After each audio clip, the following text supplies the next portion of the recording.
I want to first off just start with what BC says and then link into what Colleen said earlier, because from a movement point of view, if we want to do anything, we've got to G people up in order to do it. And so there's a kind of social psychology here as well. And so obviously the big kind of actions and the illegal kind of stuff, it did get a lot of support from a certain set of activists who were inspired by all that, right?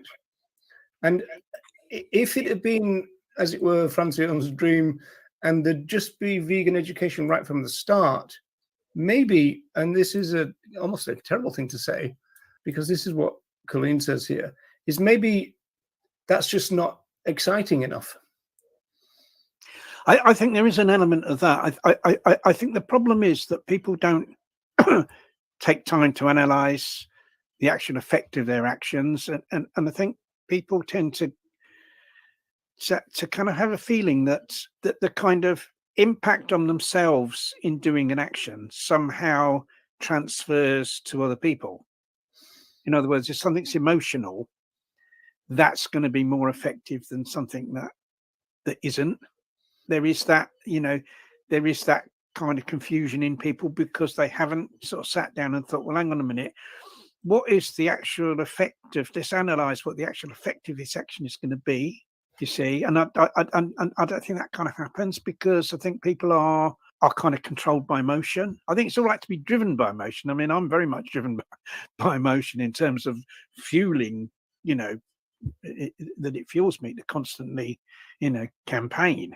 So that's okay. It's all right to be driven by emotion, but if you're controlled by emotion, if it prevents you from like analyzing what the effect of your action is going to be, then that can lead people to do things that aren't the best, that aren't the most effective. It's an interesting distinction, isn't it? Being controlled by it rather than driven by it. It is quite interesting. Yeah. I think that's, and I think that's the difficulty, because you sort of see people. I mean, you get these people that go outside, will go outside a slaughterhouse that's kind of maybe pretty much in the middle of nowhere and kind of hold boards and stuff. And you think, well, how is that, how's that changing anything?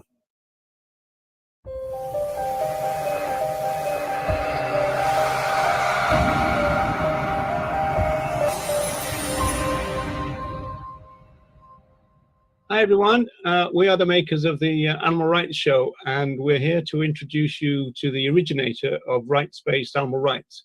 He's a philosopher called Tom Regan. He sadly died in 2017. We miss him quite a lot, but we're hoping that this little video will be an introduction to his work. And if you want to find out more, then you can go to the Animal Rights Show page on Facebook. There's also another Facebook page called Tom Regan Legendary. So here we go. The rights-based approach now forms the core tenet of my advocacy. The language gives me structure and coherence to advocate for the abolition of animal use. When I think of Tom Regan, I feel sad that he's gone and how a movement has treated him. Yet every time I see one of his talks or read his words, I hear and feel the weight of his words. This gives me hope and serves to remind me that myself and others can bring Tom's work back to life through our advocacy. I just want to read a short quote which kind of encompasses this and has galvanized me whenever I read it. The image of the ballerina as expressive of disciplined passion, long hours of sweat and toil, of loneliness and practice, of doubt and fatigue. Those are the discipline of her craft. But the passion is there too, the fierce drive to excel, to speak through her body, to do it right, to pierce our minds. That is the image of philosophy I would leave with you. Not too cerebral, but disciplined passion. Of the discipline, enough has been seen. As for the passion, these are times, and these not infrequent, when tears come to my eyes, when I see or read or hear of the wretched plight of animals in the hands of humans. Their pain, their suffering, their loneliness, their innocence, their death. Anger, rage, pity, sorrow, disgust. The whole creation groans under the weight of evil we humans visit upon these mute, powerless creatures. It is our hearts, not just our heads, that call for an end to it all. that demand of us that we overcome, for them, the habits and forces behind their systematic oppression. All great movements, it is written, go through 3 stages: ridicule, discussion, adoption. It is the realization of this 3rd stage, adoption, that requires both our passion and our discipline, our hearts and our heads. The fate of animals is in our hands. God grant we are equal to the task. I'm going to read one of my favorite quotes from Tom Regan. The other animals humans eat, use in science, hunt, trap, and exploit in a variety of other ways have a life of their own that is of importance to them apart from their utility to us. They are not only in the world, they are aware of it, and also of what happens to them. And what happens to them matters to them. And I think this quote reminds us that animals are individuals with unique personalities, desires, memories. I think it's often overlooked by many people, thinking that, for example, a pig is just a pig, or a chicken is just a chicken. And I think this quote really shakes people out of that mindset and helps them recognize that indeed each animal is an individual. And Brad, you started a school talk based off Regan's work, didn't you? Yeah, so I've only really been introduced to Tom Regan's work over the past 6 months or so, despite considering myself part of the animal rights movement for at least 4 years. So it's been really useful to get a deeper, I guess you could say, a more true understanding of what that actually means, animal rights. And as Jeremy says, I've implemented that in a school presentation that I've developed over the past few months. So it's including a few quotes from Tom Regan, really spelling out the differences between what rights animals already have and what rights we wish to grant them. And yeah, I think having a clearer understanding of what animal rights actually means has really benefited my advocacy and my messaging. Yeah, I mean, for me, I've came across Regan's work in 2018. So I'd already been an animal advocate for about 4 years then, but it really articulated to me that as animal advocates, we're always learning, and learning about Regan and his rights-based approach was a continuation of that. To me, that there's a few key things that his work has brought to me. I think the emphasis on objective language. I've always been interested in language, but the rights-based approach has definitely made me think more about how to make that more focused, specifically talking about the breeding, the killing, and rights violations versus animal abuse, cruelty, suffering, and talking about more the conditions or the way animal use is carried out, and really getting to the fundamental wrong, which is the use itself, not how it's done. I think another key distinction is that distinction between the moral rights we're all born with and the legal rights that would need to be granted, and articulating that we're not looking for the same rights and that we are looking for just that basic fundamental right to be respected and not to be bred, used, displaced, or killed. And the clip I chose, it was hard to pick just one, but it was from his '89 debate opening. And one thing I know when I first started advocating was I would compare different species and even compare the level to which they experience life and have interests. And I've started to realize that's a bit of a distraction, because I think to build a case for animal rights, all we really need to do is establish that they do have interests and that they do experience life. To the degree they do this, to me, is not the fundamental aim of what we want to talk about. And really, just bringing things back to that animal-centric approach versus that human-centric approach. And also the comparison of other animals to humans. I used to swerve, and this clip has helped to articulate to me why that may be a very powerful thing for us to focus on, because we really aren't that different from our fellow animals. And you know that we all have that same valid claim to that basic moral right to be respected. Questions about line drawing to one side. It is obvious that the animals used in laboratories, raised for food, and hunted for pleasure or trapped for profit, for example, are our psychological kin. This is not fantasy. This is fact, supported by our best science. The philosophy of animal rights stands for, not against, justice. We are not to violate the rights of the few so that the many might benefit. Slavery allows this. Child labor allows this. All unjust social institutions allow this, but not the philosophy of animal rights, whose highest principle is that of justice. The philosophy of animal rights stands for peace and against violence. The fundamental demand of this philosophy is to treat humans and other animals with respect. This philosophy, therefore, is a philosophy of peace, but it is a philosophy that extends the demand for peace beyond the boundaries of our species. For there is an undeclared war being waged every day against countless millions of non-human animals. To stand truly for peace is to stand firmly against their ruthless exploitation. And what, aside from the common menu of media distortions, what will be said by the opponents of animal rights? Will the objection be that we are equating animals and humans in every respect, when in fact humans and animals differ greatly? But clearly we are not saying that humans and other animals are the same in every way, that dogs and cats can do calculus, or that pigs and cows enjoy poetry.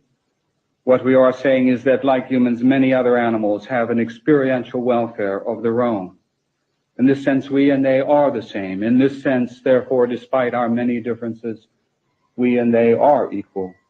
Will the objection be that we are saying that every human and every animal has the same rights, that chickens should have the right to vote, and pigs a right to ballet lessons?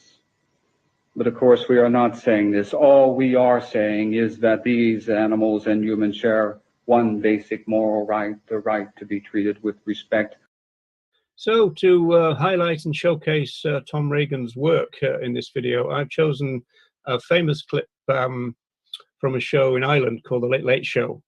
And it's a kind of two-parter in a way. And what I really want to do is kind of tune you into the kind of language that Reagan is using here.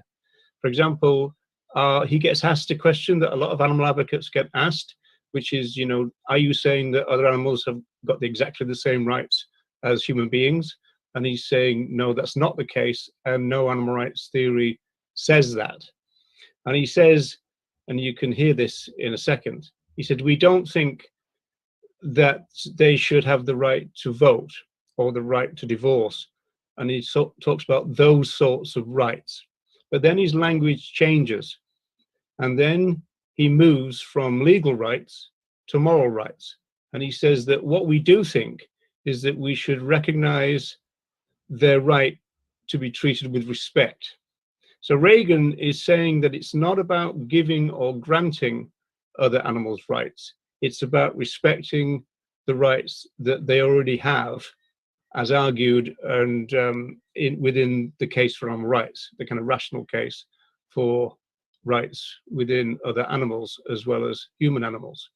So look out for that. And then the second part is he talks about how animal use is wrong, even if it might be convenient for us, even if it might bring economic benefit, even if it's customary, and even if it's enjoyable.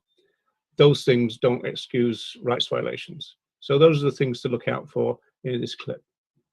Do you believe, though, that the reason you shouldn't eat animals is because the animals have the same rights as we have? I don't think they have all the same rights, and no animal rights person thinks that, Pat. I think that we don't think they should have the right to vote, and we don't think they should have the right to divorce, and we don't think they should have those sorts of rights. What we do think is really very simple. We think that they should have we should recognize the right to be treated with respect in their case that we recognize in your case. And what that means in particular is this. If everybody in the audience would benefit by exploiting you, I would stand up and defend you and say this is not a justified treatment of you just because others are going to benefit. That's what the right to be treated with respect involves. So similarly, what an animal rights person thinks is that other animals should not be treated in the way we treat them just because we're going to benefit from doing it, because we find it convenient, because we find it economically advantageous, because we find it customary, because we find it enjoyable. Those are not sufficiently good reasons to violate somebody's rights. So, as Jeremy said, it was actually really hard to choose one clip. I've chosen a clip from the famous speech, The Sword of Justice. And actually, although we're only showing a really short segment of this speech, people really need to go and watch the whole thing to appreciate it in its full glory. I chose this speech because there's a personal connection for me. He made this speech in 1988, declaring war on vivisection. And that's the year I came across my first animal rights stall in Sheffield, Uncaged Campaigns, and started to get involved in campaigns against vivisection. So anti-vivisection was my introduction to animal rights in that very year. But I love this speech for Tom's passion and energy. And despite the fact that he's declaring war on such a vile and evil industry, he does it with great intellect, humor, and positivity. And there's a line from the speech that says, "It's not bigger cages we want, it's empty cages." And for me, this brilliantly encapsulates the essence of animal rights, because it's an end to all use of other animals we are advocating for. So it's not about finding less cruel or painful ways of performing those experiments. It's about abolishing them altogether. And how beneficial those experiments may or may not be to humans is irrelevant. So Tom gives such credence to the movement in this speech. He takes the objections and accusations that are often launched at animal rights advocates, such as being an extremist, or being emotional, being ignorant, being misanthropic, being a terrorist, and he blows them out of the water with such eloquence and humor. And he seamlessly highlights the lies and the failings of the industry whilst touching on issues of age, class, and race, which beautifully demonstrates his stance that animal rights is not separate to human rights. And he even reaches out a white flag to those in the industry to lay down their weapons of torture, to join the army for other animals. And this shows real compassion and is an example we can all follow in the movement. And as he says in the speech, hate the sin, not the sinner. And I love how he pays homage to the Animal Liberation Front in this speech as well. And I feel this speech is just still so relevant today. Tens of millions of our fellow animals are being used in laboratories across the world, undergoing experiments that are unimaginably abhorrent, and they're hidden from the world. And I feel currently a little neglected by our movement. And I'd love to see a resurgence of activism and campaigns against vivisection. It's such a rousing and positive speech. I implore everyone to go and watch it in its entirety. And just a couple of words on Tom Regan and how he's affected me. Instinctively, I feel from being a young kid, I felt it wasn't right to use other animals, that they weren't here for us to use. And Regan's work has given me the language to be able to understand and express that in a more comprehensive way and extend that into my own advocacy. And I look to the man himself for inspiration. I admire his integrity, his intellect, and I think he embodies kindness, warmth, compassion and empathy with a real fire in his belly, a passion and purpose to seek justice for other animals. And I feel really aligned with that.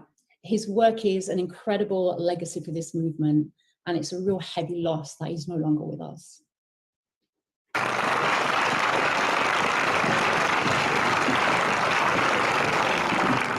We're gathered here today to declare war on vivisection. I said war is not to reform this great evil, but to abolish it completely. It is not bigger cages that we want, but empty cages. And anything less than total victory will not satisfy us.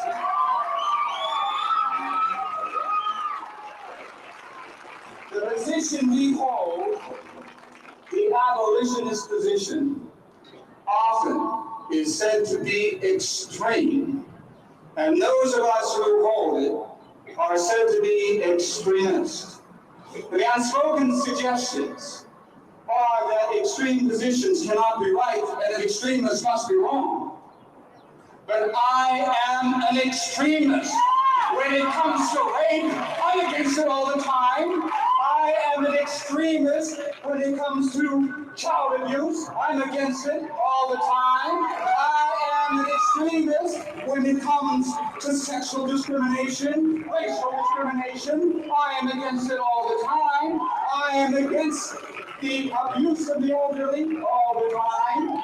The plain fact is, moral truth often is extreme and must be, for when the injustice is absolute, then one must oppose it absolutely, and the injustice of vivisection is absolute, which is why we are gathered here today to declare war on vivisection.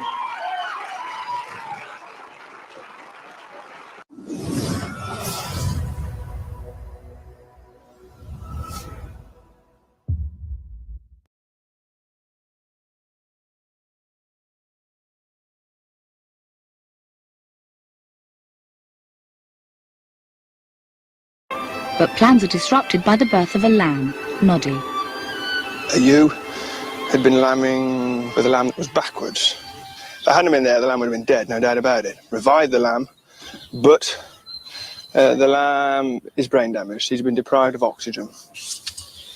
It may be brain damage, but I can't see any flickering of the eyes. They call me an ignoramus all week, but I'm hoping it's curvature of the spine. To my mind, the animal has no future.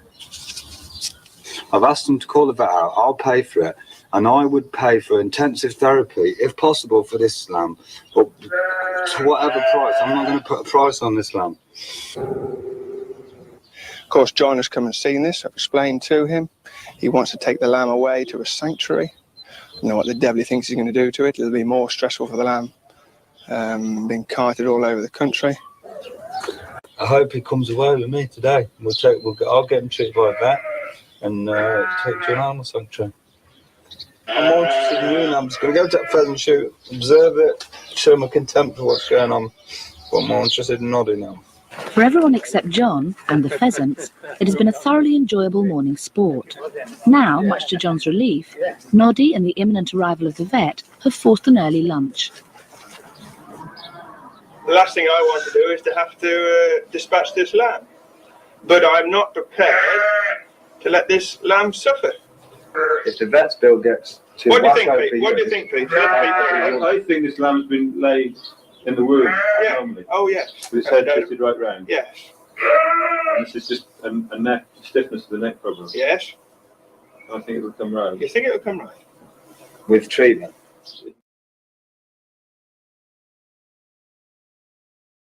Yes.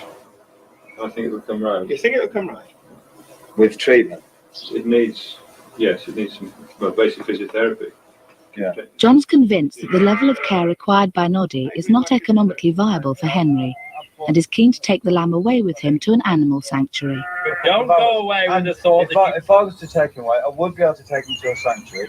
All I'm saying is that if there comes a point where it would become impractical for you and do normal conditions of what you would normally do, I'm looking for some candidness, some realism here from a working farm. I've been candid all week.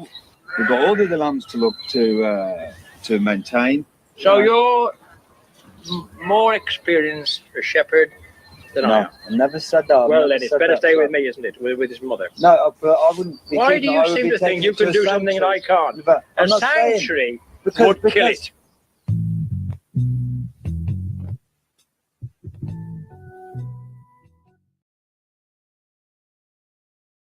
Going back to your story, Michelle, you talked about the vegetarian asking you the vegan asking you as a vegetarian, do you know about dairy? And you said yes. Was that just before the second time that you went vegan, or the first one? Oh, no, this was the second time. So this was the beginning of 2016. Okay, so would it be true? Well, would it be true then to kind of to perhaps talk about the other concept we had in mind, which is, were you then suffering from cognitive dissonance there? I mean, what was it? Was it actually creating stress within you at the time? Because you actually said to the vegan, "Well, yeah, I do know about that." No, well, it was once she brought the subject up. It did absolutely. It made me feel really, really uncomfortable and really confused. But until then, it wouldn't be the case that you felt stress over it. Then, see, what I'm driving at is that I got this feeling, and I'm really interested in exploring this. I think our movement is using this phrase, this concept of cognitive dissonance, wrongly. I think I think there's a lot of interesting sociology to do with it, and the ideology of animal welfare and everything, because it seems to me that you have to hold a couple of contradictory ideas and beliefs, which causes stress. Yeah. And I think that a lot of people think that when they say, well, I'm against cruelty to a dog, but I will eat bacon, that causes that stress. And of course it doesn't. There's no stress. You know, holding those two positions in a culture of speciesism doesn't hold any stress whatsoever. No, I don't think it does. I think only if you are directly confronted by it, I think you, or if you're feeling guilty about it already, then it creates discomfort, and it creates a horrible feeling that I think is dissonance. But no, for many years. So for the first, I'd say for maybe the first 6 months or even the first year, I felt guilty. Every time I ate a chocolate bar, I felt guilty, and I knew what I was doing was wrong. And then it just became, the wall was up. I didn't need to think about it anymore. And because I lived in a family of meat eaters, everybody around me was eating meat. I was just a vegetarian. Well, I was slightly easier to live with. Now I was eating cheese, right? Because I wasn't telling them that they were all murderers anymore. Now, why wasn't I doing that? Well, because I was doing it myself. But no, I didn't feel any stress whatsoever. I didn't feel stress at all. It's interesting because the guilt comes from being an ex-vegan in your case, which is quite interesting. I mean, this is really interesting to me because Alex O'Connor, who's known as a cosmic skeptic, so he looked at cognitive dissonance, and he's got a film saying the absolute worst of CD, and he's talking about holding two inconsistent views. And said, if you hold the belief that something is wrong and yet justify doing it, or something just like it, despite simultaneously knowing that you shouldn't, you're suffering from CD. But I don't think that quite fits what's going, because he was using an example of if you're against people kicking a dog, but then you eat bacon, you're suffering from CD. And I don't think that's actually true, because I think that people within a culture of speciesism, which is very deeply socialized and transmitted generationally, I don't think they see the connection between those two things at all. And so they think, well, I'm opposed to the cruelty here, but I'm also in favor of, I don't think it works that way. No, it doesn't. I mean, we've been brought up to believe that some animals are there to be loved. So dogs, cats, hamsters. That's right. And then these how we use them. Are there to be food. And what would they be if they weren't food? They wouldn't have a purpose if they weren't food. So they are completely different categories. So, you know, it's almost like saying, well, it's almost like saying, well, you know, I'm not gonna take a sheep and dress a sheep up and put a little bow on a sheep, because that's not the animal that I'm meant to love. This is the animal I'm meant to love. This doggy that I can dress up and put a bow on. You know, so this is a sheep, and this sheep is my dinner eventually. So no, there's no dissonance there between. I mean, it's interesting for me because one of the reasons why I'm a rights-based animal rights person is because rights is a critique of use, and I think this gets to the heart of it. Like you said, people orientate towards other animals in regards to what their purpose is. You often get farmers doing that. Well, that's what their purpose is. And I think that's across the board. It's about animal use. So pets, you know, animal companions, they're used as pets. And there's a whole set of criteria to using certain other animals as pets. There's a historian called Keith Thomas. He talks about privileged species. They get to be used as pets. And then there's others who get to be used as if they're food. But like you say, it's like a functional thing.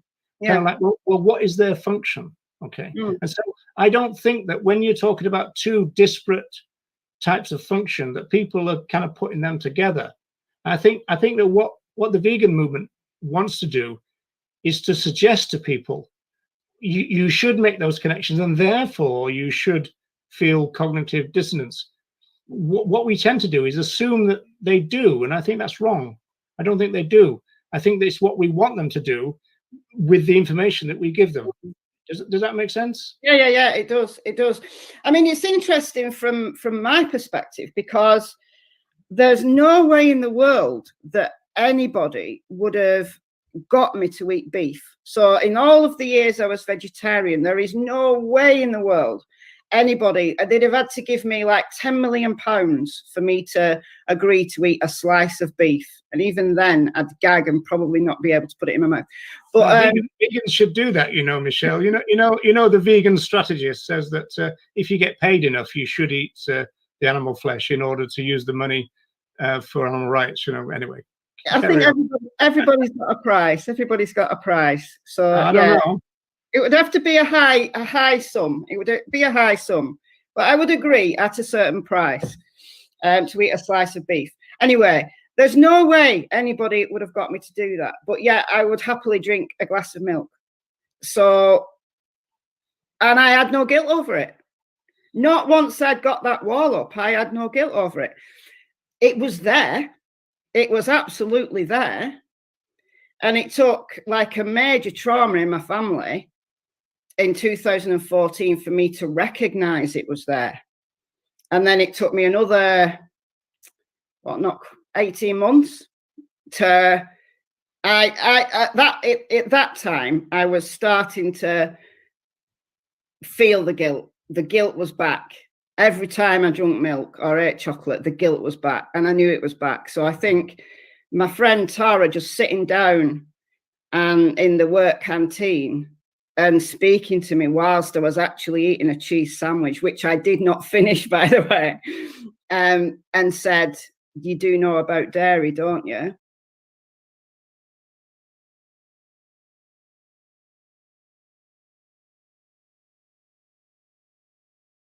Please rush at me at once to buy my book. Tear my clothes off if you like, I don't mind. Go crazy, go wild. It's my final poem, and it's a science poem. We've got a university lecturer at the back there, Roger, and we're going to be hearing some very wise words from him in a bit. And Roger, this is my academia poem. I dedicate it to you. Thank you. This is called The Myth of Protein. Protein! It's a biochemical compound whose name Vesalius found. Von Voigt claimed flesh makes flesh. Sanger sequenced insulin, Pritz prize hemoglobin, and the Swedish were impressed. More studies on its benefits directed mutagenesis, as Weissman had foreseen. To give those claims such credence will not distract from this grievance. Where do vegans get protein? What exactly can you eat? Is it healthy? No meat. Such Shakespearean introspection between the facts to delve, lament, B12 or not B12? Surely that must be the question. Well, it's simple eating sensible. The soybean lacks cholesterol, it's easily fortified, and the cooked can taste exceptional, tongue-tinglingly sensual, and yet it will provide protein, as will peanut butter, black beans, flax seeds, pecans, almonds, lentils, and cashews. And yet, here is my beef, hearing debate on my belief.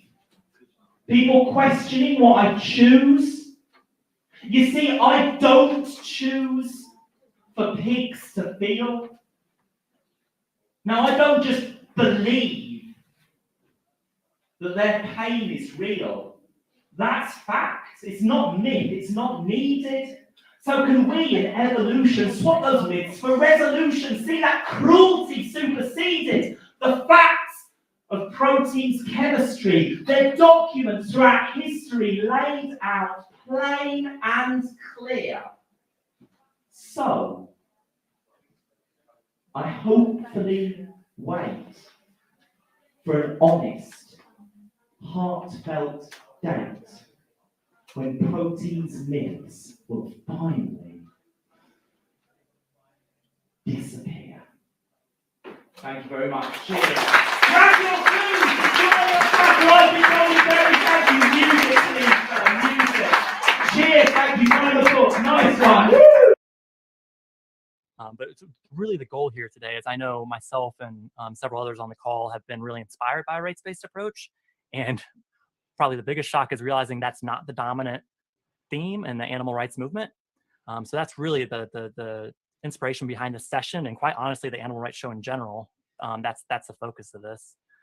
I guess a few key things for me, and then I'll turn it over to Roger to give a bit more of the background of how we wound up where we are now. The biggest thing, if you've been on other calls, we have a big focus on language. So to me, a rights-based approach focuses on the fundamental wrong. So it's talking about the breeding, the use, the killing, the rights violations, versus the language that, as we've discussed on past shows, is more welfare focused and a bit more subjective around the kind of abuse, cruelty, suffering, treatment, horrific conditions, and things of that nature, which I appreciate is commonplace in the movement. And that's kind of what we're here to discuss. And to me, the rights-based approach, the real key is that focus on the individual, as opposed to, so many animals are dying each second. It's really looking at each of them as unique individuals who have value on their own, regardless of their utility to others. And I think with that, Roger, if you're ready to go ahead and some prepared remarks around how did we wind up with the animal movement focusing on animal welfare versus the fundamental wrong, animal rights? I'll leave you with that question. Yeah, well, I like the idea of prepared remarks. Jotted down notes is more the case, really. I'm going to kind of go back to the time when Tom Reagan's work was quite prominent in the movement. And so the time frame we're talking about is kind of like early 1980s, particularly 1883 up to, say, 89, but into the early kind of 90s. And in particular, there was two animal rights marches in Washington, and that was 1990 and 1996. And they were quite significant in the sense that 1991, the estimated attendance was between 25 and 75,000 people. The actual organizers pitched it at 55,000. People like Tom Reagan put something like 60,000. Some people claim 75,000. And the police said 25,000. They always tend to minimize it. And then there was a repeated march in 1996, and the attendance was really, really low on that. And kind of the story goes really that the 1990 march was much more kind of rights-based, and it was influenced by the growing influence of Tom Reagan's The Case for Animal Rights. So Reagan writes The Case for Animal Rights in 1983, and then you've got a whole series of things that develop his position throughout the 1980s. And that culminates really in a talk called Sword of Justice, which was 1988, where he talks about himself being an extremist and all that. And that's online if you look up Tom Reagan Sword of Justice speech. And then in 1989, Reagan took part in a British Institute debate, which was on the BBC. And it was part of something called Animal Night by Arena, the actual program. And they won the debate. And the interesting thing about that, from a rights-based position, is that Tom Reagan was there, Richard Ryder was there, and Andrew Lindsay was there. Peter Singer, not being a rights person, wasn't there in terms of on our side. So that's the general kind of context. In terms of what Jeremy said, an animal rights movement wouldn't sound the same as our movement sounds. Our claims making would be different.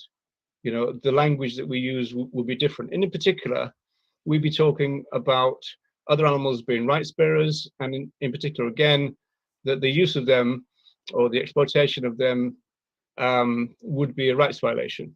Now, that's not the language of the current movement. In fact, if you go through any of the national group leaflets and literature, if you go through any of the films, you're probably not going to find those phrases.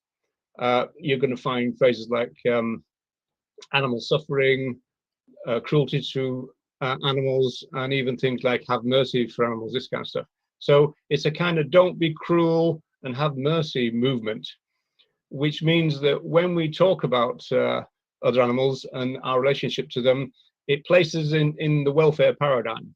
And a lot of people would either go with that, and what Jeremy and I and the other people on the team are trying to do is move us to a more rights-based position where we would set that aside and talk about animal rights in terms of animal rights theory or animal rights philosophy. So that's the general kind of idea. Going back to the marchers, the reason it's suggested by Tom Regan said it himself, but also Gary Francione claimed this, would be that in a sense what happened was the animal welfare concerns squashed the animal rights contingent of the animal rights movement. And so we have to realize in this conversation we're going to have today that we've got a very messy philosophical movement. You know, we call it the animal rights movement, but most people either don't know animal rights theory or they reject it. And so, you know, a lot of people who are leaders, prime movers in the animal rights movement actually reject animal rights thinking. But what they do then is call animal welfareism animal rights instead. So rather than them being open about their position, I mean, there's no shortage of names. They could call it animal concern, animal aid, obviously, that kind of thing. But they prefer names like animal rights. You know, it sounds radical, edgy, and so even though they might present an animal welfare case, they would call that animal rights, and so that's caused a lot of confusion in the movement. Francione calls our movement the animal confusion movement. You know, and so this is one of the things that we're trying to address.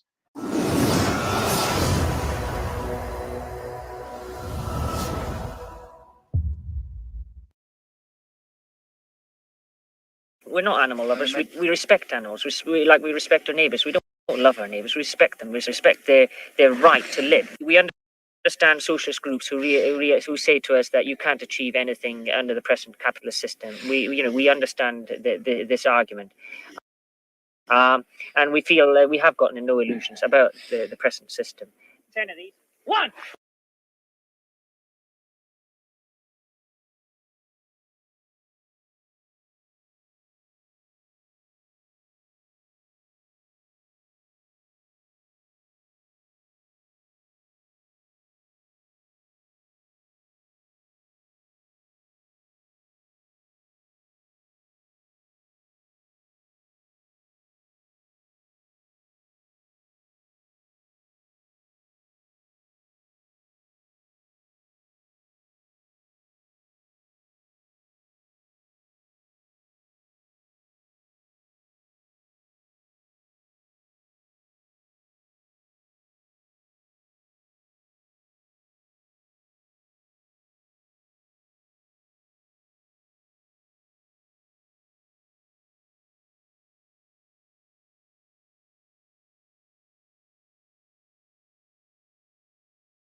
Well, hi, Earthlings. So, I'm not long back from London Veg Fest, which was really good this year.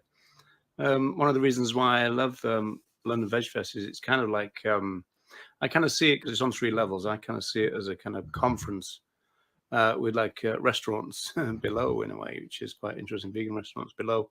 Because if you just stay on level 3, it would just seem very much like a conference, because there's 5 or 6 meeting rooms, including a big auditorium, and a few stalls and a couple of cafes, but all the actual rest of the stuff is kind of below.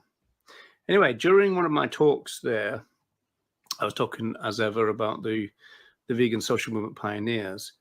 The spectre of the vegan strategist came up, Tobias Leonhardt, mainly because I suppose I was citing him as a reducitarian influence on the movement. And a lot of people are still kind of fairly confused about this guy's position. I mean, it is confusing in the sense that his own theory suggests that the last name that he should have ever chosen was the vegan strategist. Like the vegetarian tactician would have been more accurate, in the sense that he argues that we have a 2-phase model, and that the first phase is pre-vegan, which we're in now. And in that phase, we should be very, very careful about the idea of talking about veganism or animal rights or speciesism, that kind of thing. I think his position has kind of changed lately, not least because only about 2-3 years ago, he and his colleague Melanie Joy would argue that veganism is a scare word, which is kind of why Melanie Joy doesn't even use the word vegan in her famous book, and also said it's possible to eat eggs and dairy without violence, which is a kind of vegetarian concept. But then that's what carnism is. It's a vegetarian concept. So he's always kind of had a less than vegan position. And on the grounds that he thought that veganism, and might still, that vegan is a scare word, and that we're supposed to be in some pre-vegan phase, it doesn't really make any sense to be called the vegan strategist, And he'd always kind of really wanted to redefine veganism to mean vegetarian, or even worse, in a sense, in the sense that he thinks that veganism should allow for some exceptions, and those might include the eating of other animals. And he's also careful to kind of suggest that he's putting that out as a set of questions, but nevertheless, what's the use of a set of questions when the only answer is yes, well, we should redefine veganism to mean vegetarian. His latest non-vegan thing is to, once again, rather than reduce veganism to vegetarian, the scheme now seems to be to reduce animal rights, or vegan animal rights, or something like that, to high welfare animal welfare, which is kind of weird kind of thing. He gave a talk at Luxembourg early this year. Now, why this person is invited on an annual basis to talk at an animal rights conference in Luxembourg defeats me, but he is, and he did. And he basically said that we can have what he calls a symbiotic relationship. He kind of like said it as though he's just invented the idea of symbiosis. We can have a symbiotic relationship between us and other animals. For example, hens could give us some eggs, and in this symbiotic relationship, we would provide them with some things like shelter and some food. And it seems to me now that this is just another strand to this reducitarian thing that's going on in the movement. It's bad enough with the activists trying to reduce it to other animals only. Leonhardt always said that veganism was a diet, or the movement was about food, which obviously isn't true. And now, as you'll see in this clip, we're talking about high welfare animal welfareism, nothing more. there's already a name for it. So the vegetarian tactician is now also an animal welfarist. Go figure. And I started to think that given that situation in the wild is also not so wonderful all the time, that maybe a situation where animals and humans can live together and help each other might be one of the best ways for animals to live on this planet, right? So if you look at what we can offer to animals, that is food and shelter and protection from predators and even medical care, that's all things that they don't get in the wild. And we could have animals around in a situation where they almost feel entirely free. They don't necessarily, I mean, we don't want to confine them, but we can imagine situations where they're almost, it feels as if they are free. And on the other hand, I mean, I think if we give this, if we offer this to animals, but they don't offer us anything in return, then there will be very few animals around because it's not a give and take. You know, there would be only some sanctuaries where some very well-meaning people against the flow are putting a lot of money in saving a couple of animals. I just don't think that might not be the ideal situation. I think it might be good to have animals around us, that we continue to live with animals and that we keep being compassionate with them and cultivate that compassion for other species so that we can also learn to have compassion for the animals outside of our culture, the wild animals. And so it might be interesting if while we give these things to them, animals may give some things to us, and there is a give and take. There's some kind of trade, and maybe that could be companionship, but we could imagine sheep doing grazing for us, or maybe even we can have cows that are treated incredibly well, and we now and then take some cells from them, entirely harmless. They are living on sanctuaries or among us, and we take some cells for clean meat, no matter what you think of clean meat. They could give us manure, they could give us wool, maybe in some cases on a very small scale, they give us some eggs. And the point here is that to think that every use is necessarily abuse is, I think, a mistake. I mean, there can be, like I said, a give and take, and that is what I call a symbiosis. Living together, humans and animals, the problem is, of course, they cannot give consent to us. We cannot really know what they want, but maybe we can research that further. Anyway, this is something to think about further. I haven't reached any conclusion about that.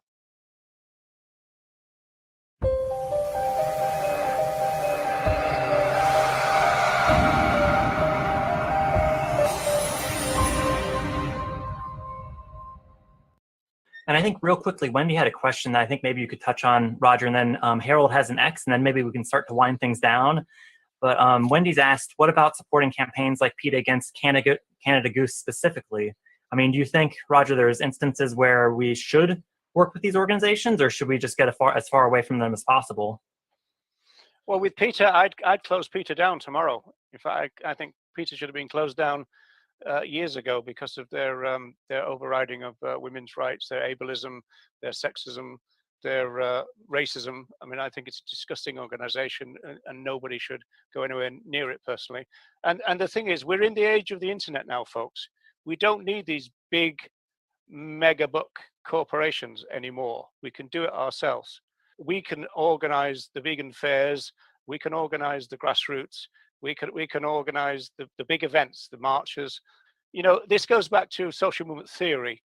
In social movement theory, what you tend to get is this kind of situation, this kind of linear development where a once radical group like PETA, and in the kind of in the literature of this, the example that is given is Greenpeace International, you know, Save the Whales, who were very radical at the beginning, and now they're kind of a big multinational corporation.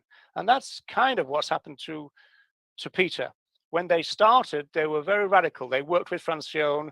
They did, you know, pretty much have a rights-based position. They put out the unnecessary fuss video and all the rest of it. Now, over the years, they got more and more kind of corporatized.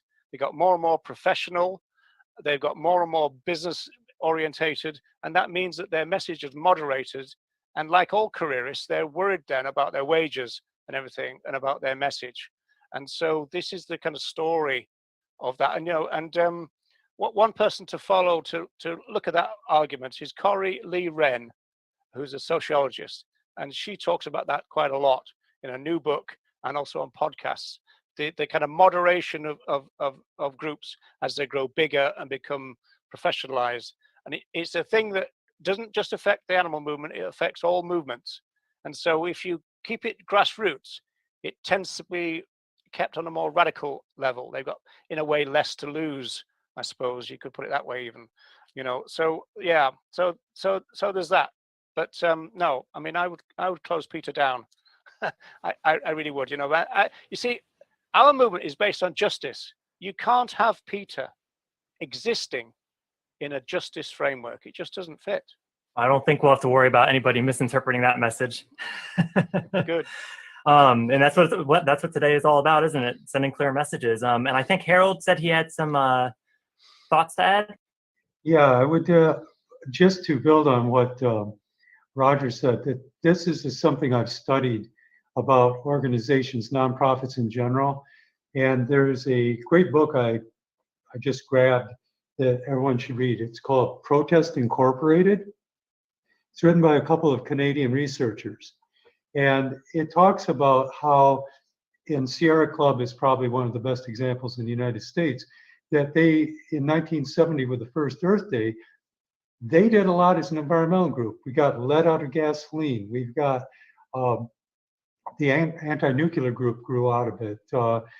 And all these things that we did for the environment because it was a grassroots organization. But then around 1980 or the early 80s, they had grown as an organization and became wealthy enough that they felt that they could have more impact by having a seat at the table with the polluters to have a greater impact. Well, there's this, so long story short, these organizations, nonprofits, when they get to our charitable organizations, as they're also known, as they get to a certain tipping point, it becomes about the survivability of the entity rather than the work. And that is borne out in this book, but it's something we've all observed at one time or another. Now, to another point that Roger was talking about, is this is something that I wrestle with, is that I do believe the grassroots is how anything is ever changed. And it's like, if we look at the slavery movement, the abolition of slavery in the United States, it was done through predominantly the Presbyterian churches in the United States, and Harriet Beecher Stowe and the Presbyterians in Cincinnati, Ohio. But what were they doing? They were changing the hearts and minds of people at the grassroots level. And that is what our job is, I think, is changing hearts and minds. What happens when any government, being local or state or federal, can you legislate morality? That's a real question. Can you legislate morality if you don't have a critical mass of people who agree with that moral argument? So yeah, there's room for both of these to be worked on in society, I think. But I see where I'm coming from and what my work involves, and what speaks to my core values is that we have to work at the grassroots, changing hearts and minds. I think that's a really good. Oh, go ahead, Roger. Yeah, no, it's a very strong point. Just very briefly, you know, just to emphasise Harold's last point there. I mean, the hunt ban in England, Scotland, and Wales, and the Irish hunt ban with the staghounds, that just proves the point in the sense that legislation was passed, but no hearts and minds were changed, and so therefore, all these people now, pretty much, you've just got a bunch of pissed off people who still want to do what they're now not allowed to do. You've not won any argument. It's not as though they moved to a situation where they think, okay, I now no longer want to do what I previously did. They still want to do it. It's just that they're prevented by law. And so they find every loophole they possibly can in order to get around the legislation. So that goes to what Harold just said. Yeah, and I think to me, that's a super strong point is, you know, we look back through history, governments and legislation rarely lead social change. They often follow it. They follow, yeah. So I don't see the animal movement, you know, changing that trend. I could be wrong. You know, it'd be great if they started to pass legislation that was abolishing it before the critical mass hit. I just don't see that happening. But I think if I could just add some closing remarks, and if anybody else has anything to add, feel free to chuck an X in the chat box, and then I'll let Roger do the same. But I've really enjoyed the conversation today, and I think hopefully, if anything, it gets us all thinking, even if we don't necessarily align on all these ideas, and help us answer that question. You know, ultimately, is animal welfare a distraction? And I'll leave that as a bit of a rhetorical question. I think we've explored that in fair depth today, but I think there's definitely more opportunity to do so.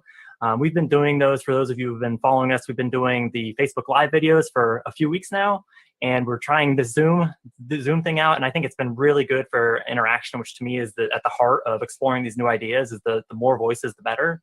And yeah, just really continuing these things. So if there's specific topics that you want us to cover, let us know about it. You can drop a message to the Animal Rights Show Facebook page, or reach us out to Roger or I directly. And yeah, do you want to add anything else to kind of put a bow on this, Roger? Well, I'd rather the people contribute and try to wrap up, really, because the reason that we switched to Zoom was because there was a little bit too much emphasis on me and you, and everybody else could just type. And it's really been brilliant, the fact that people could talk to us. And we even wanted people to be able to talk to each other as well. And this is the kind of thing that we're moving forward. We're trying to create this place as a kind of like a seminar or a dialogue box or something like that, where people can speak to each other. It's not a question of you know, we're not setting ourselves up as experts or anything like that. You know, I'm willing to learn as much as anybody else, and so, you know, that's the way that we see it. There's Tim laughing there, and so just put me off my stroke there, Tim. Come on, you're an expert. You may have room to learn, but you're still the expert. Come on. Now, I credit you with learning about animal rights 5 years ago, definitely. You, Karen. No, I'm an anarchist. I'm not an expert. I don't believe in hierarchy. No, I agree. Okay, but you're pretty knowledgeable anyway. I like the fact you're still doing it. That's the main thing. You've got a sense of humour too. So. Even if it is a try, stonewalling battling.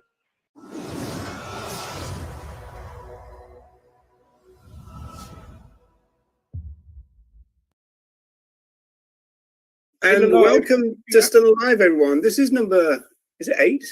Oh, it might be more than 8, I think. I got a couple of announcements before we carry on. First one is I was contacted by Jordan, who was the co-founder or the founder of the Invercargill Vegan Society, which, if it's still operating, and I think it is the southernmost vegan society in the entire world, which is pretty cool. And he said that one of his boarders, not quite sure what that means, but one of his boarders has begun watching YouTube videos and came across ours. And so he came across this strange guy called Roger Yates. And so Jordan says, can you give the guy a shout out? Because it would be a nice surprise for him. So this is it. So his name is Roger Welsh. And apparently he's half Scottish and half Hungarian, but we won't hold that against him either way. Yeah, I know. Nigel Farage wouldn't like him very much, would he? No, so it's a shout out from Rudge to Rudge. But hey, get this, Ronnie. He's an engineering architect and he designs sprinkler systems. Oh, wow.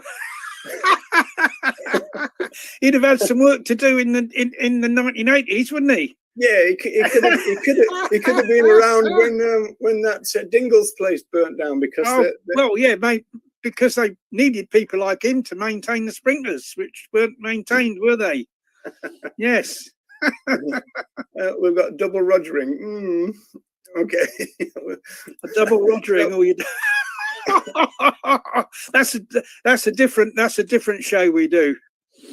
It might be a show that you do, but it's not a show that I do.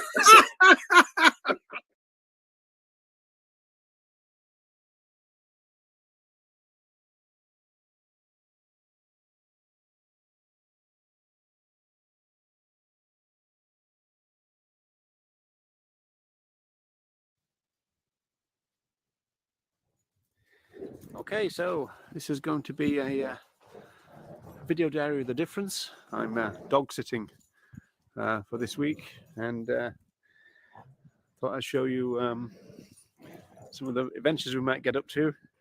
Here's the dogs I'm sitting. So there's Kaiser the Growler with Pippa. Here's Posey, aren't you? Yeah. Here's Bruce, who's blind, aren't you? And then here's Dea. Hiya, Dea. Hello. And there's little old Misty, eh?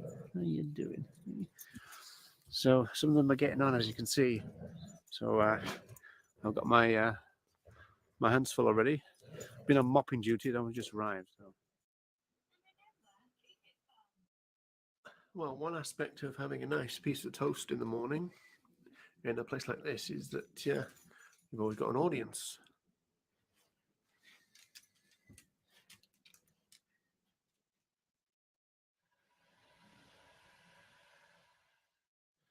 Whew. Miserable rainy day in Dublin. Who would have thought it? First job of the morning, the poo run.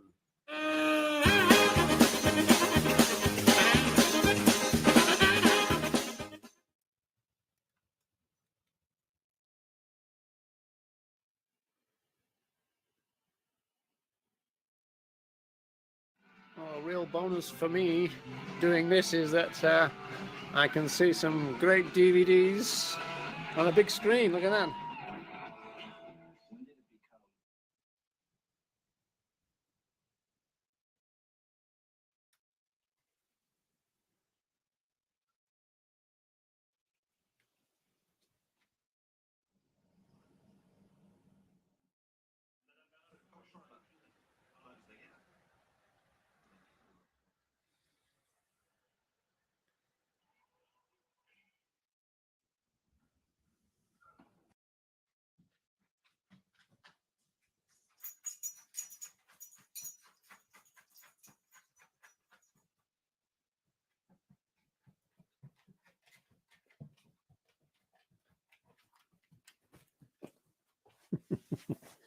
Hello. Hello.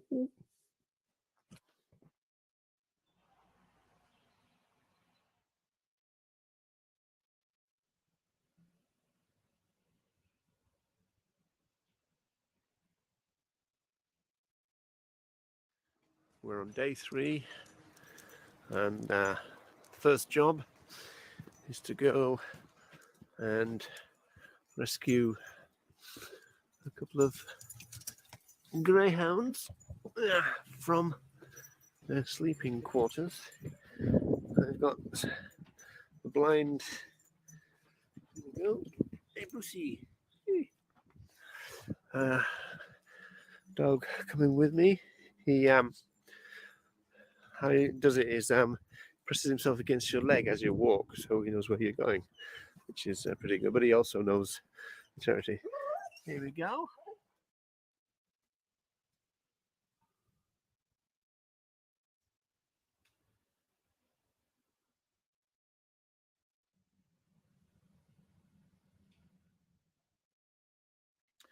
Whew, so it's feeding time, or the military operation, as I call it. So signing off and getting to work.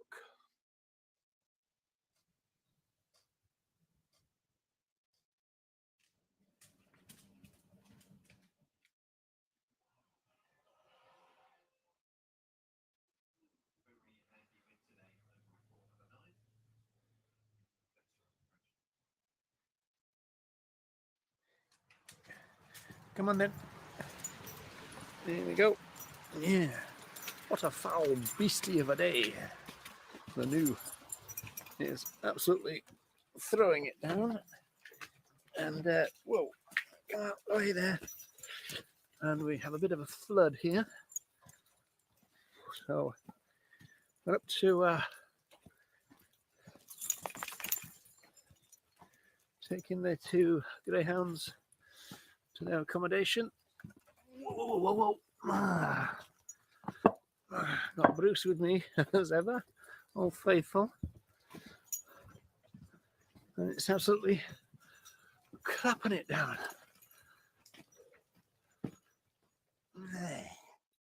If you want to know what S-Hound Heaven is like, this is a bit like it. Hello, hello, hello, hello, hello. Hello, hello, hello, hello, hello. Hey. Hello, hello, hello, hello. You having a good time? Hey? Yeah. 5 S's in a row. Well, I've been teaching the dogs all about sharing. And this is why I'm going around in circles. Not happening at the moment. So I've organised seminars and lectures on it and all kinds of things, but they're just not into sharing. Oh yeah, not into sharing. Oh yeah. No, you're not, are you?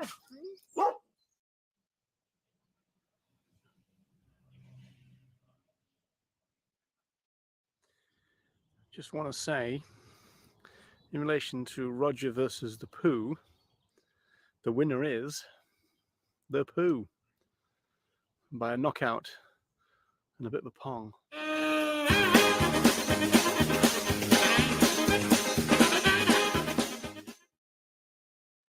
So, which mug do you think this old Hunt Saboteur chose? Yep, that's the one. Well, it's night time.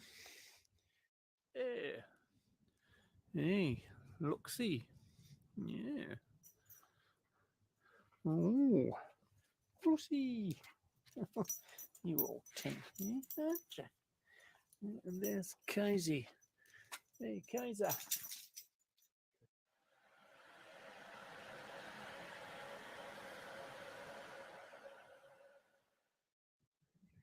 Well, I'm coming to the end of my time here. I'm going to miss you guys, aren't I? Aren't I going to miss you? Yeah. Posey, I'm going to miss you.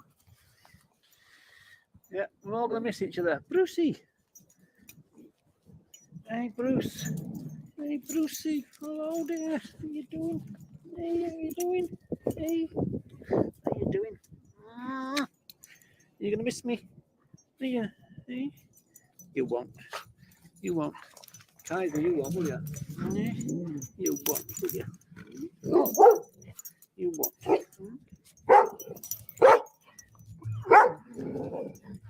Will you miss me? Yeah?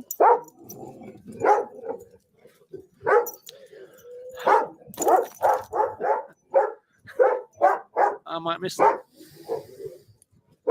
Yay! Oh. Doggies! Doggies!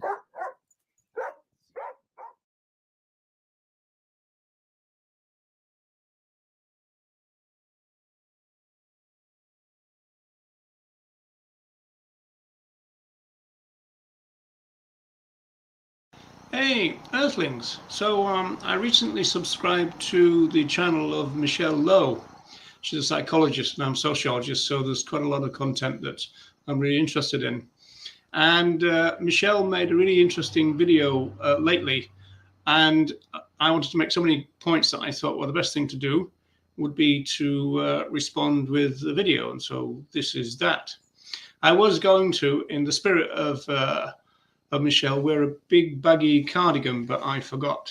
So this is a body warmer, so I don't know. Anyway, so let's see what the topic is, Michelle. Is vegan activism pointless? This could be a controversial one.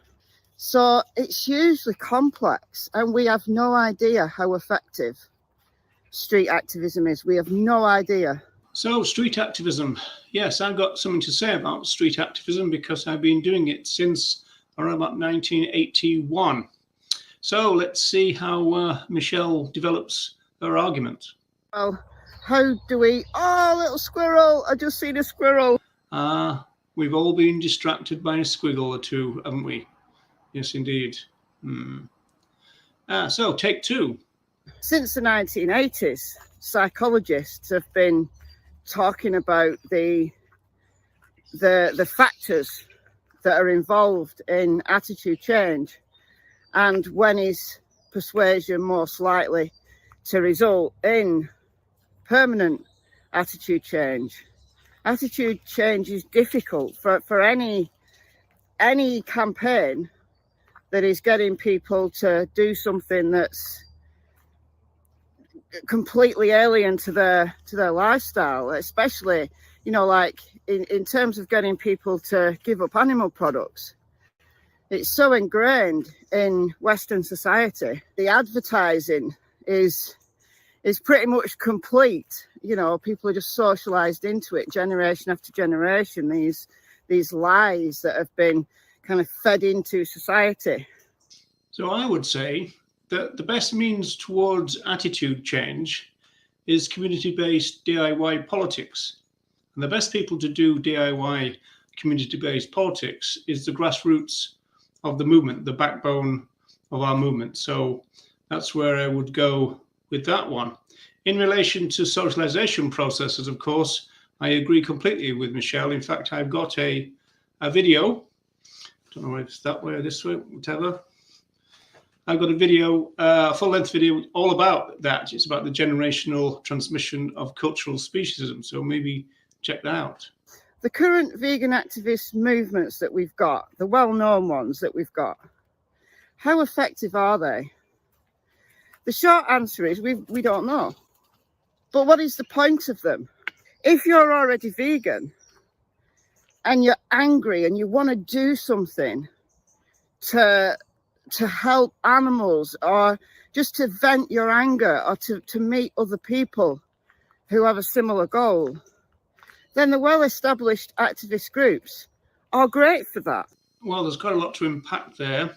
On a technical note, Michelle describes SAVE in this video and also AV as social movements. Technically, they're social movement organizations within a social movement. That's just a technicality. It's an important one. I very much agree that taking part in a social movement can be a very bonding experience. In fact, some sociologists talk about how involvement in a social movement can be transforming for the individual. So it's very important in that sense. And it can bring you together, and being together, as it were, in a solid block is important. It gives you kind of fortitude and strength. So that's very important. On having no idea about the effect of what you do, I do notice, funny enough, that the claims making of AV has changed over time. They used to make some fairly outrageous claims about their effectiveness, whereas now they kind of accept really that street activism that they do, and also the other street activism that goes on, is really in a sense of kind of planting seeds. It is frustrating in a way, because most of the time you don't really know if those seeds are germinated. I mean, some people do get back to you and say, because of you, we're living vegan now. And, you know, I think we've all had those kind of messages over the years, but most of the people just don't, and then they go off and they presumably process the information. But we've planted seeds, and that, in a sense, is all we can do. You know, I'm going to say something more about this idea of planting seeds a little later on. So what's next, Michelle? Anonymous for the Voiceless, they have a kind of a well-defined group identity. They have a set of rules that activists within that movement follow. Well, that's great from a psychological point of view. That initiates group membership, group adherence. Good old social identity theory can say, well, yeah, people once they've kind of joined that movement and they endorse its values, if there's a well kind of defined group structure, a group identity, then they'll stay embedded within that group. Or will they? Because we know that a lot of people who, you know, maybe go to a queue, you like its structure, you like what it does, you like its ethos, you like the way it does activism, then great. You've got your movement where you can vent your anger, and yeah, perhaps street activism, cubes of truth, do highlight to some people, the people who see those cubes in action, maybe they do make people think. But how effective are they? This is the question. If you look at figures from Anonymous to the Voiceless campaigns, Cranky Vegan talked about this recently, and I'll leave a link to his video in the description. Yes, I'll include Cranky's link down below as well. Even if you can agree, get people to agree on the street to a challenge to go vegan for a short time, or to give up meat or something for a short time, we have no idea how long lasting that is. We have no idea. And from social psychology, we might say, think about the sleeper effect. I've got a video on it, the sleeper effect. So people can encounter something that jars with them, something that makes them think, like a cube, and then they disregard it. And it's only at some point in the future that they have another trigger, and that's the thing that initiates the change. Yes, I very much like this multiple trigger idea. It's a really useful kind of metaphor, and it's a kind of question that, you know, you get triggered and then again and again, and then eventually. Tom Reagan, the guy who wrote The Case for Animal Rights, said that, you know, we tend to kind of get these triggers, and then one day you look in the mirror and there's an animal rights activist looking back at you. So it's a kind of, he called it being a muddler, kind of muddle through until you get there, as it were. I tend to use the metaphor of a jigsaw. And so the pieces go down one at a time until, bingo, you've got the full picture. The interesting thing about that is that some of the pieces are bigger than others. So when people look back at the formation of the picture, they'll often remember the big pieces going down. And so when people say, in retrospect, as it were, what made you start to live vegan, they might say, oh, it was this film or that talk, or I did that. Usually, when you investigate it a bit further, it's usually a whole series of things, as Michelle is alluding to in that last clip. Why does an organisation need $1.5 million a year? What's it for? Wouldn't that money be better served in ways that might initiate more change? And what I'm thinking about here is media campaigns. The upshot of it is we don't know, but surely from a numbers game perspective, the most concerted efforts should be, and the money, the investment should be in getting vegans into the mainstream media. And I'm pleased when mainstream media picks up on things like the Domino's pizza. You know, there's now a Domino's vegan pizza, or there's a whole vegan menu at Papa John's, or there's a whole vegan menu here. And having people record those, like on YouTube, like I did recently with the Flaming Grill. Ah, the media. Well, there's a lot of media sociology. A lot of people take the mickey out of it, but nevertheless, it is important to differentiate between the mass media and regional media, social media, and community-based media. The relationship between social movements and the mass media often tends not to be a great one, in the sense that the mass media have got the control over the process and the social movement doesn't. The thing that's seductive about the mass media for social movements is the mass part. In other words, you can reach millions of people all at once. In terms of having control, you're obviously better off with your own social media. And then a good in-betweenie, if you like, are the regional medias or the local medias and the community-based ones. And the best people to engage with those are the grassroots.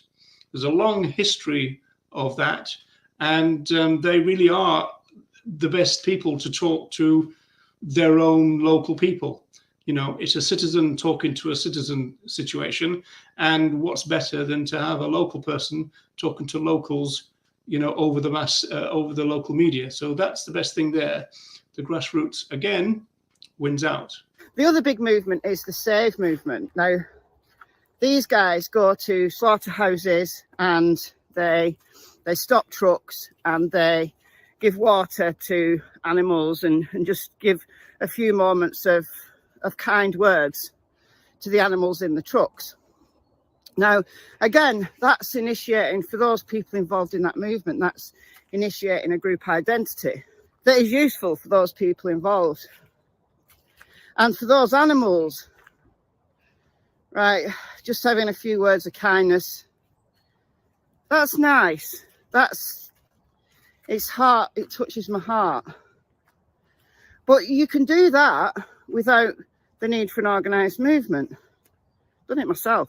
You can go and bear witness to animals within the factory farming industry on your own and have a private moment with them. How many people burn out, you know, doing those vigils again and again and again as part of an organised movement? Isn't there a compulsion to keep doing it? Don't people burn out? Bearing witness. I tend not to like that phrase very much. I think it's got religious overtones, but I suppose that's just me. I do agree that it can produce some interesting materials, and I do agree that you don't need, you know, a rich structure in order to get them organized. It would be a relatively simple idea to get some local activists together and you meet outside, you know, the local slaughterhouse, as it were, and so then you get the material that you want. The issue about the SAVE vigils, I suppose, is their frequency, and that's where the burnout question comes in, because it's probably not psychologically healthy to do them over and over again. Also, in terms of the material, in some ways, there's no point, in the sense that even if you look on it at a global scale, most of the material from SAVE events is very similar. Trucks arrive, you take the pictures, trucks go into the house of slaughter. So, you know, it doesn't really need people to be at it all the time. I will say a little later about what you can do with the material which comes. You don't have to do it every week to get it. Maybe I see these organised movements slightly differently than other people, like speaking personally now, because I'm not a very sociable person. I don't need other people to persuade me to do something. I don't need that to keep me engaged. And I know some activists say you should go to a vigil at least once to really hammer home, to make you stronger in your activism. And maybe there's something to be said for that. I love the thundering dog charging past in that clip. Yeah, so investigation, and the idea that it's bonding and gives you resolve to, as it were, see animal use firsthand. That is true. Investigations have been going on, certainly in Britain, since the 1980s. I took part in lots of them, including out inside a chicken slaughterhouse where we found workers super gluing the chickens together and this kind of stuff. So they are very useful. There was a group in the 80s called the NOW, the Northern Animal Liberation League, and they started the idea of getting lots of people to kind of invade a place. It might take 300 people, you know, however many they could get into a site. And it is true that once you've seen a place of animal use, be it a laboratory or a farm, you tend not to forget it. And then it means that whatever the vivisectors say, whatever the farmers say, you kind of know, you know, they can tell as many lies as they want, and you're not going to be fooled at that stage, because you've kind of seen it, you've kind of felt it, you've smelt it, and you've felt the heat of being in one of these units. I was arrested once for something called the Battery 22. That was the case in the end. And we'd gone into a deep pit, a battery unit. And I still remember that to the day. I mean, we talk about mid-80s here. And we went on the lower level, and you can look up. There's all these thousands of feet that you can see. You don't forget that kind of stuff. So it is kind of important. Again, you have to question the idea of how often to do it. That would be the key, especially again in relation to burnout. And ultimately, you know, I guess, you know, it's filmed and those images then end up on YouTube. They can be of influence, they can. But again, we don't know how effective they are. I'm guessing actually that the footage that people get from outside slaughterhouses, I'd imagine they are fairly effective to getting people to think. And getting people to think is the whatever, in however that is done, whether it's on the street or whether it's through footage or on social media, getting people to think is the first stage. Yeah, so we're back to this material that from the Save vigils. As I said, we're going to return to that, and I agree with Michelle. It can be very useful. It's pretty useful on social media, but again, you've got the thing about the vegan bubble there that you've got to consider. What we do in terms of VIP, Vegan Information Project, and VEGO, which is Vegan Education on the Go. This is on the streets of Dublin, and we used to do like 11 hours a week before COVID, if not more, sometimes depending on the locations. What we do there is we made a big banner. This is it. And so you can see that, you know what it's like. All the farmers in all the countries of the world tend to say that their welfare is better than anybody else's welfare, as though that answers any animal rights point, of course. But also, you know, a lot of the population, they do buy into that mythology. Oh, it doesn't happen here. So we directly challenged that idea by using the Save footage, and it was quite useful in that sense. A lot of people would look at that banner, they would photograph it, and they'd come over and talk about it. So it is important to use it. But what you need to do is get it in front of your citizens again. And once again, that's the best people to do that job, the grassroots. So the upshot of this video, really, for me, is if we have no idea how effective these movements are, these organisations are, by all means, carry on doing them. If you're involved in them and they work for you, carry on doing them. But surely we need to get a bit cleverer. If we want people to, if we want a bigger conversion to veganism, not just to a plant-based diet, but to veganism. And really, honestly, it's a numbers game and it's persistence. So if anybody wants to invest any money, they need to be investing it in campaigns that are in people's faces. A lot. Yes, I agree about the numbers game point. In fact, I've got a blog entry somewhere with that title. So we are in a numbers game in terms of social change. And so the more ethical vegans we can get, or the more vegans we can get, the better in that sense. In relation to getting into people's faces, you know what I'm going to say, the best people to do that are the grassroots. You know, what we really need is to develop the grassroots. It's the most underdeveloped part of the movement, and yet it's the backbone of social movements. So there's something very wrong with the structure of this movement, and particularly the funding structure, to the extent that the grassroots need cash. They don't need millions. They don't need hundreds of thousands, but a couple of thousand here and there would be really useful. And we are a fairly rich movement. We do have that money.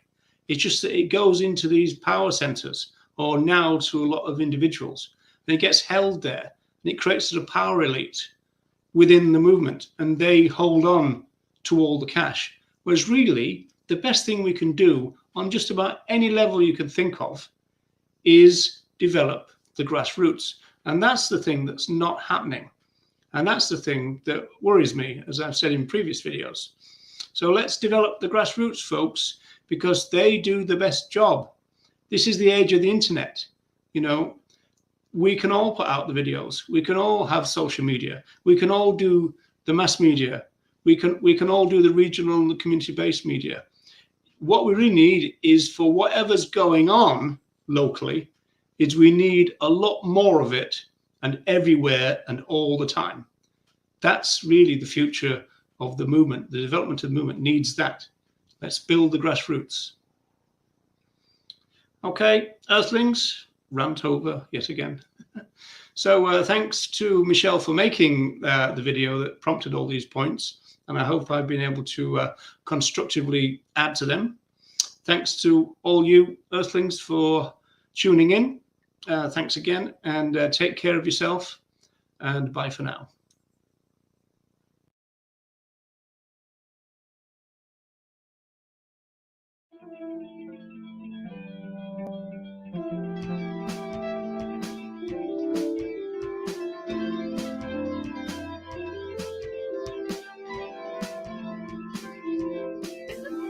his mum told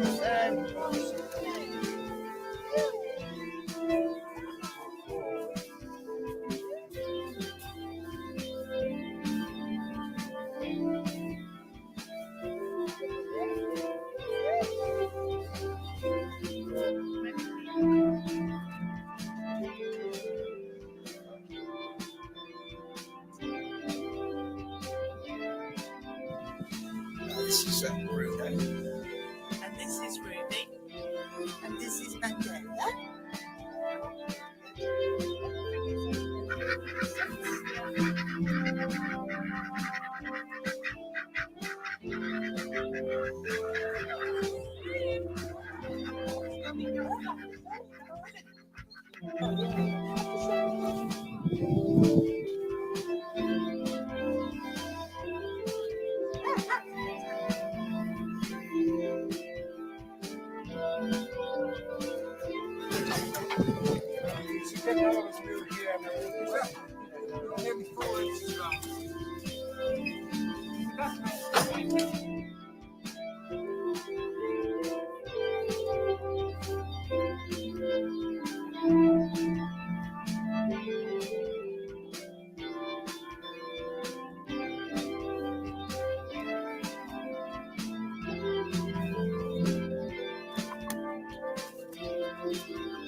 They come from where people have introduced them to food.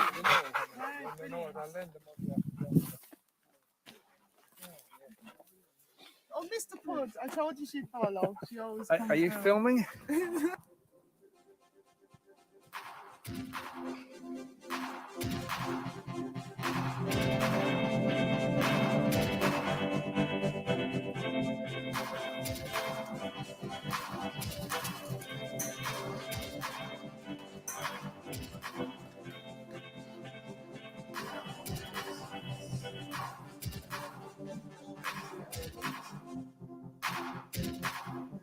Nice, isn't it? It's really nice.